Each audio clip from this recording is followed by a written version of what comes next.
read all three of them together.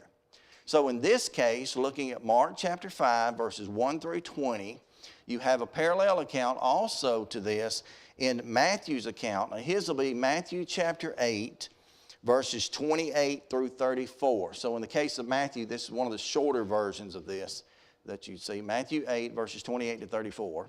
You also see Luke bringing this same account in Luke chapter 8, verses 26 through 40. So this is a rarity for Mark in that if you look at those parallels, John doesn't have anything specific about this event, but if you look at those parallels, something that's rare here in this occasion is that Mark actually gives us a longer, a more informative account of what happens here than the others. And that's not the general case. Because what has Mark continued to do throughout this book? There's been one word that's been drawn out time and time again. It's right here in this context again as well. What has Mark continued to do as we've gone through the gospel so far, the first 4 chapters? He moves quickly. And the word immediately is that word used 42 times throughout just Mark's gospel account to show that he's going from situation to situation to situation to situation, and he's kind of keeping a pretty good clip. And in most cases, we certainly get plenty of information from reading what Mark has, but we're also benefited if we go over and read Matthew or Luke, and in some rare occasions, Matthew, Luke, and John. Sometimes John does have an account, he just doesn't here. But if you read all those accounts together, we learn something more about this. And there'll be plenty of times as we look at these first 20 verses of this chapter where we'll do that. It'll be beneficial. But in most cases today, it'll be just snippets. It'll be little phrases or a turning of a phrase that makes things come to light a little bit more. It won't be anything major added to the text as there sometimes is. All that to say this. The gospel accounts, Matthew, Mark, Luke, and John, to be studied as a unit, but at the same time keep in mind that as they were penned, written down. Now they all revolve around the same accounts, and they all revolve around the same time frame. Why? Because they record primarily about the same character, that's Jesus. But as far as time of writing, meaning men being inspired, sitting down, writing out these words, and then later having them transcribed by scribes and passed around, circulated, even up into us today having access to copies of the text translated into our own language, in English in this case. The time of writing is slightly different between these gospel accounts. If you look at when Matthew, Mark, and Luke were written, they were all written within a year or two of each other, very closely together, very tightly. And you might notice in that many of the same things, and that's what we have noticed in these parallels, many of the same things, maybe just because of time, if for no other reason other than inspiration being made, but many of those things are very close. The way that they're written, the style of writing, the people that are addressed in some cases are similar. Now, each of the Gospels have a little bit different twist to them, but they're all similar.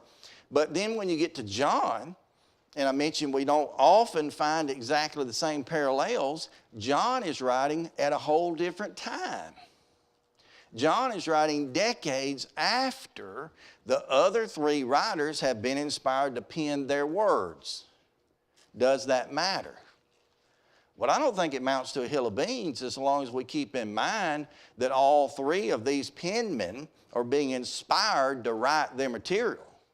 And then it's in turn being circulated and translated for us. It doesn't amount to a hill of beans for one stand, but for another. John may have had, well, I know that he did, how much it was used or accessed. John would have had access to the other 3 gospel accounts, perhaps, copies of them, by the time he writes.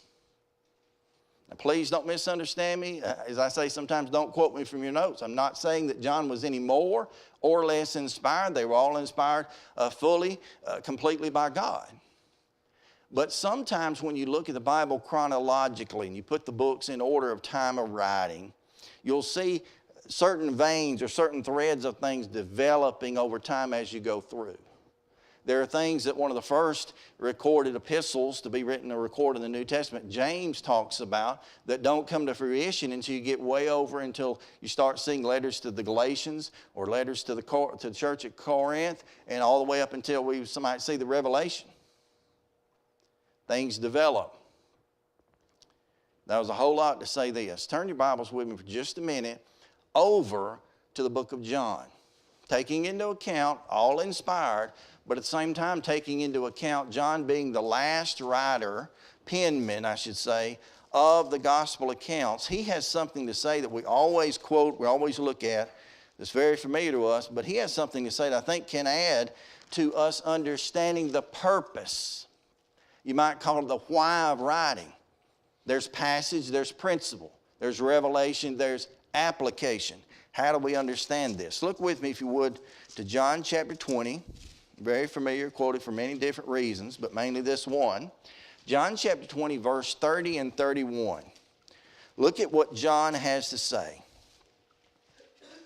John 20, 30 and 31. Now, he's making reference to signs, King James speak, John's account, but to miracles, to wonders, to mighty deeds. Those all being the same thing, just different perspective and reference. Verse 30, John chapter 20. And many other signs truly did Jesus in the presence of his disciples, which are not written in this book. What book? Trick question, but the book of John is primary. But these are written, verse 31, he says, but these are written that you might believe that Jesus is the Christ, the Son of God, and in believing you might have life through his name. Now, one of the things that's very different about John's gospel, when you put it up against Matthew, Mark, or Luke's gospel, John records far less signs or miracles than they do. Count-wise, it depends on how you argue this out, count-wise, number-wise, there are approximately 6 to 7-ish miracles that are recorded in John's account. Starting with the water changing to wine in Cana of Galilee, going forth, and so forth, up until, if you count the miracle of Jesus being resurrected, which obviously was one, supernatural event at least, you may have 6, 7 of those, depending on how you count it out. The other gospel accounts record so many more. Out of the somewhere in the neighborhood between 32 to 36 distinctive miracles recorded, and when I say that, I mean miracles that listed at least a person involved. You know, not just a generalization, but a person involved. There were many more that were done and were covered throughout Mark's gospel when he just talked about him healing everyone who came out, which could have been hundreds of thousands of people. But when you get down to individual accounts, you get somewhere in the neighborhood of 32 to 36. The counting of that is difficult because they do record parallel accounts, and sometimes the question is brought up, for example, is this blind man the same thing as that blind man? Is the blind man that Matthew talks about, is it the same guy that Mark talks about? It's sometimes hard to tell. So there's a little variant in that. But out of that number of recorded individual miracles, John only records approximately 7-ish. So John made the statement, he was inspired to do so. Many other signs truly did Jesus in the presence of his disciples, which are not written in this book. Now, if you leave your finger there on chapter 20, verse 30, you can tie that very closely, if you will, over to chapter 21 and verse 25. What does it say? Chapter 21, 25. And there are also many other things which Jesus did, which if they should have been written, every one of them, I suppose that even the world itself could not contain the books that should be written. So what do we know? We know for a fact John knows he didn't record them all. He basically in general says in verse 25, no one could have recorded them all. We have no way to even record the many things that he did because they're so innumerable that the world itself wouldn't contain them. I guess if you just took a ballpoint pen and wrote as small as you could and wrote all around the world, all around the mountains, across the seas, or at least paper and just strode it all, you couldn't get to it. All that said generally to say this. When you go back to chapter 20, that we were just looking at, verse 30 and then 31, John tells us that the miracles he recorded were written, verse 31, that you might believe that Jesus is the Christ, the Son of God. John, why do you write these, why do you record these signs, these miracles? Why? So that we might believe that Jesus is the Christ and the Son of God. That's why John writes. Now here's my question. Is John the only one that wrote for that purpose? I'd shake my head off on that one. No. And so although we might find application or, if you will, principle in all of these that apply to us, at the end of the day, the purpose for all of the gospel accounts was to prove the deity and the power of Christ. Now, certainly John was specific through his book to do that. Certainly John had a creative way of writing that God gave him so that he might successfully record these things. But my argument would be then that Mark is no far away from that. He's not very far from it. And so when you go back finally to Mark chapter 5, verses 1 through 20, regardless or irregardless? I put the ear in there for no reason sometimes. Regardless of what else we see, the main purpose is he's going to prove the authority, the deity, the validity of Christ. That's what he proves. We know that's true also because even in the most immediate context, if you look back into chapter 4, verses 35 to 41, that was the record of those disciples we referenced that were making their way across the sea. Jesus said, "Peace, be still." He proved to be the final authority when it came to controlling the dangers of life. He took them out of that place. He calmed those seas. He took away the dangers. You look down into chapter 5, verses 1 to 20, where we are, he's going to prove again in Mark's account to be the final authority and deity, the Son of God, in that he handles the devils, or the demons in this case. Unclean spirits, they're called, the first verse. You look on a little bit farther into chapter 5, verses 24 to 34, which is almost an interruption to some other things that are going on. He deals with a lady who'd had a disease, an infirmity. For her entire life, for the majority of her life.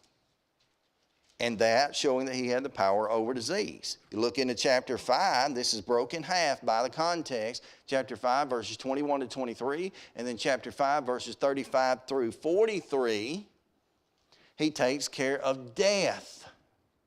He handles the death of a young Jairus' daughter. And then we learn here in chapter 6, verses 1 to 7, which we're nowhere near, but he kicks back into showing his final authority as far as doctrine. So whether it's dangers, whether it's devils, whether it's disease, whether it's death, whether it's doctrine, it matters none at all. He himself, Jesus, God in the body, he is God. And he proves that just as much. So John does that, obviously, the way he even begins and ends his gospel account. But don't believe for a moment that Mark has been void in doing that. And so the main purpose, the why of these 20 verses will be to prove the deity of Christ. So let's read some of those. Beginning in verse 1, Mark chapter 5, we're there. And they came over to the other side of the sea, and they came over to the other side of the sea in the country of the Gadarenes. And when he had come in the ship, immediately, there's our word already, there met him out of the tombs a man with an unclean spirit, who had his dwelling among the tombs, in verse 3. And no man could bind him, no, not with chains, because he had been often bound with fetters and chains, and the chains had been plucked asunder by him. And the fetters had been broken into pieces, neither could any man tame him. Verse 5, and always, night and day, he was in the mountain and in the tombs, crying and cutting himself with stones. But when he saw Jesus afar off, he ran and worshipped him, and cried with a loud voice and said, What have I to do with thee, Jesus, Son of the Most High God? I adjure thee, or ask of thee, by God, that thou torment me not. For he said unto him, Come out of this man, thou unclean spirit. And he asked him, what is thy name? And he answered, saying, my name is Legion, for we are many. In verse 10, and he besought him much that he would not send them away into the country. And there was with them, nigh to them in the mountain, a great herd of swine feeding. And the devils besought him, saying, send us into the swine, that we may enter into them. And forthwith, same thing as immediately there, Jesus gave them leave. And the unclean spirits went out and entered into the swine, and the herd ran violently down a steep place into the sea, and they were about 2,000, and they were choked in the sea. Verse 14. And they that fed the swine fled, and told it in the city and in the country, and they went out to see what it was that was done. And they came to Jesus to see him that was possessed of devil, and they come to Jesus and see him that was possessed with devil, and he had a legion sitting and clothed in his right mind, and they were afraid. And they saw it and told them how it befell him, and was possessed with the devil, and also concerning the swine. And they began to pray him, or beg of him, that he depart from their coast. And who was coming to the ship, he had been possessed of the devil, prayed him that he might be with him. Howbeit, Jesus suffered him not, but he saith unto him, go home to thy friends, and tell them how great things the Lord hath done for thee, and hath compassion on thee. And he departed and began to publish it in Decapolis, how great the things that Jesus had done for him, and they all did marvel. So that's verses 1 through 20 right there in the context. There's several things to bring out. First of all, I kind of divided this up in my mind for understanding. But the first thing I come across here in the context is the conversation that we need to have about the savage man. The savage man. Verses 1 to 5 describe this man to us, tell us quite a bit about him as a matter of fact. For one thing, it tells us that he was over here near into the country of the Gadarenes. Now, if you look at the other parallels to this, for example, Luke chapter 8 and verse 26, as well as Matthew chapter 8 and verse 28, you see a little bit of different terminology to describe where this man was. As a matter of fact, Matthew tells us he was in a little bit different place. Now, the question might be, was there a contradiction? If he tells us he was in the land of the Gadarenes, or he tells us that he was in the Gergesenes, is there any difference there? No, because he's talking about a general area. If you were to go and try to locate today, modern day, and a lot of these quote-unquote biblical Holy Land places can be located, can be found, and can be pointed out. Their names may have changed over time, or the topography may have changed a bit, but many of these can be located. But we know this one, whatever's being spoken of, is something that happened right by the seaside. Preceding context, what had happened. Jesus and his disciples were going across the sea. There was a great storm. They believed they would die. They asked Jesus if he even cared. Jesus calms the storm, and then they go on across there to the other side. As soon as Jesus steps forth from the boat, the idea of this happening immediately, verse 2, as soon as they came over to the other side, Jesus and the disciples encounter this man that comes out, possessed of all these devils, all these, quote, unclean spirits. He comes into a general area. We know exactly where he was, however, according to that, because it tells us down the page a little bit that he was one who dwelt among the tombs. This man with the unclean spirit dwelt among the tombs. And so we learned a little bit about the place where he was, not very specific, but we do have some information, at least on that. But look at what the character of this man was. Number one, notice the specific problem. It's in verse 2. And when he came out of the ship, immediately there met him out of the tombs a man with a, quote, unclean spirit. I didn't check some of the other translations. Anything that lists that any differently that you have in front of you. Verse 2, the last two words, an unclean spirit. Or spirits. I don't think there would be much different, if at all. I just didn't check that. This is a reference, again, to some form of demon possession. As a matter of fact, it talks about how he had the devil, is the way they refer to it a little bit later in the context, so they're all somewhat associated there. This man has an unclean spirit. Now, how bad would that be? we read about what happens with a man. We're about to get to that. We read about all that he's dealing with, how he's being tortured by these demons. He's being carried away. He cannot be tamed. In verse 4, we'll mention that a little bit later. He cannot be bound with chains. He cannot be bound with fetters or that which would be around his feet. He's completely out of control. And he's dwelling among the tombs, we'll mention in a moment. But how bad would that really be? Jesus and his disciples, time of writing, if they were to trace their lineage back, what lineage do they follow after, Jew or Gentile? They're on the Jewish side. They're coming into the country of the Gadarenes, which have been primarily Gentile, if you will, filtrated places, primarily would have consisted of Gentiles. So Jesus has come across with his disciples toward Gentile lands, and they meet with a man with an unclean spirit with a Jewish mindset. How bad was it? I don't know another word. How severe was it? How bad was it for a Jew to be or become unclean? How did that matter?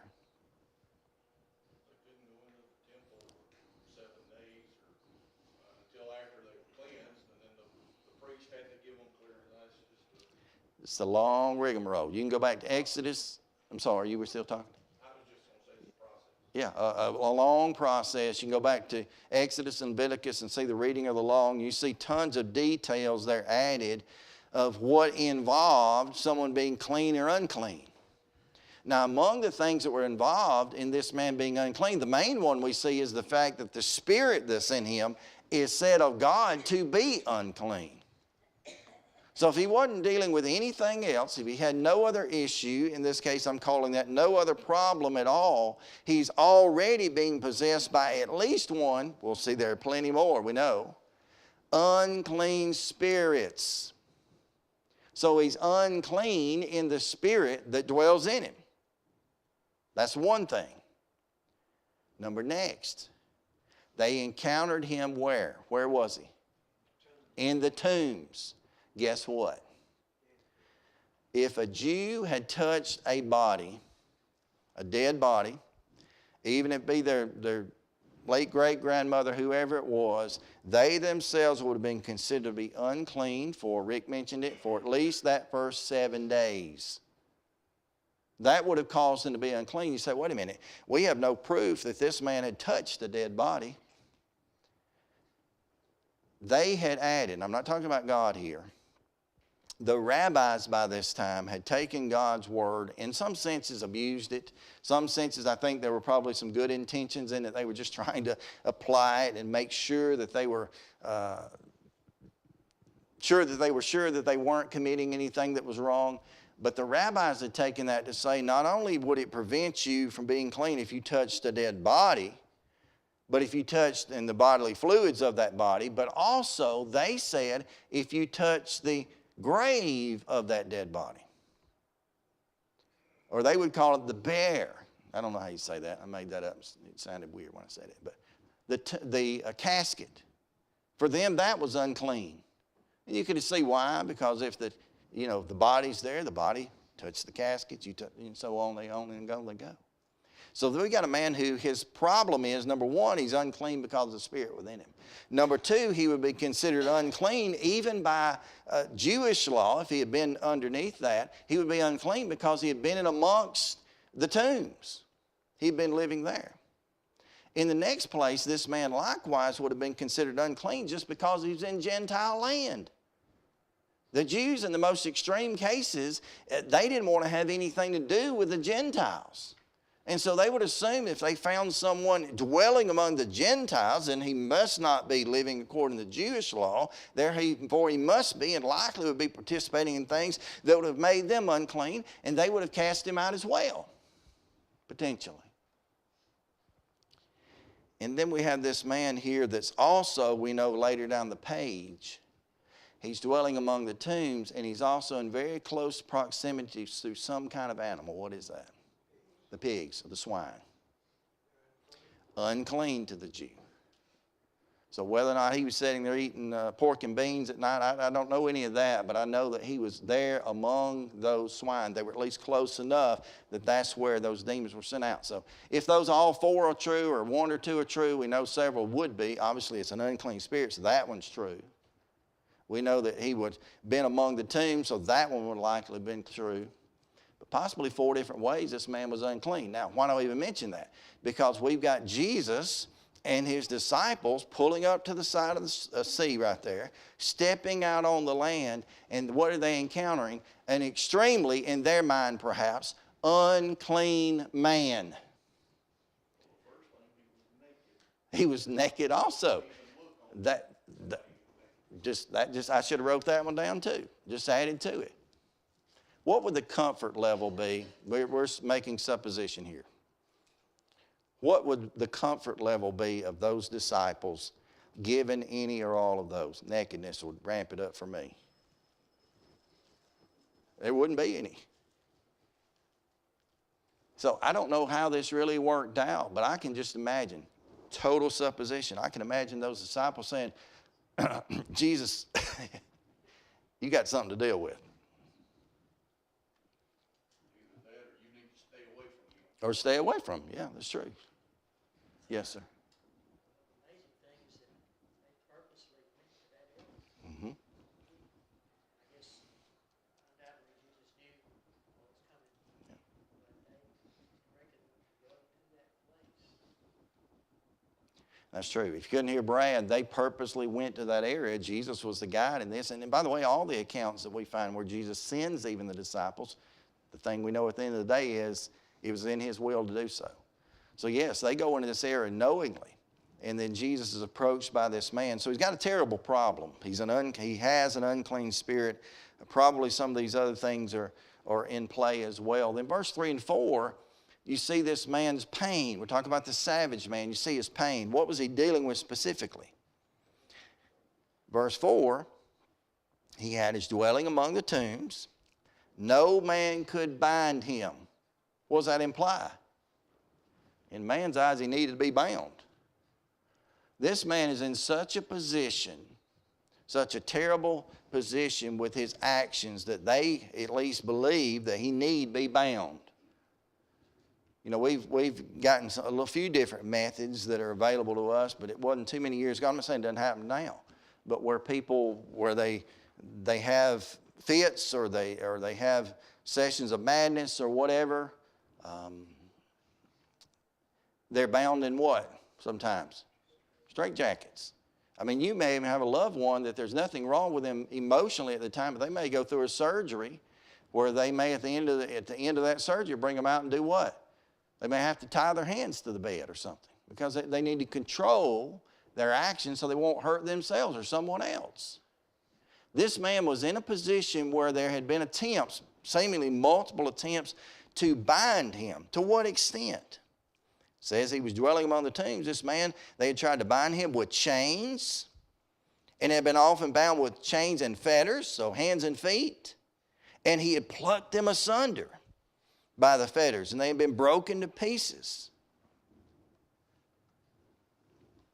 Now, we still understand this and know this sometimes. Someone who's having a battle with mental illness, or in our case, we see too much, some types of drugs sometimes can influence them. And you can see humans almost take on superhuman strength.